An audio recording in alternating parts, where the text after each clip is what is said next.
Welcome to the Rim Break Rodeo. We hope this video helps. In this video, I will show you how to make delicious Italian pesto pasta. First, let's gather our essential ingredients. You'll need fresh basil, toasted pine nuts, good quality Parmesan cheese, a couple of garlic cloves, and extra virgin olive oil. Choosing a great pasta, like spaghetti or linguine, makes a big difference. Make sure everything is ready to go before we start blending for that perfect, smooth pesto. Now, let's make that vibrant pesto. In your food processor, combine the fresh basil leaves, toasted pine nuts, garlic cloves, and a small pinch of salt.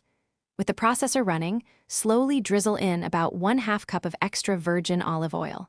Continue blending until you achieve a smooth, bright green sauce. Finally, add about 1/4 cup of grated Parmesan cheese and pulse just a few times to incorporate it. While your pesto is ready, it's time to cook the pasta. Fill a large pot with water and add about 1 tablespoon of salt. This seasons the pasta from within. Bring it to a rolling boil, then add your pasta. Cook it according to the package instructions until it's perfectly al dente, meaning it still has a slight bite. Before draining, remember to reserve about 1/2 cup of that starchy pasta water. The final step is bringing it all together. Transfer your hot, drained pasta to a large bowl. Immediately add the fresh pesto and toss everything gently until the pasta is evenly coated. If the sauce seems too thick, gradually add a tablespoon or 2 of the reserved pasta water until it reaches your desired creamy consistency.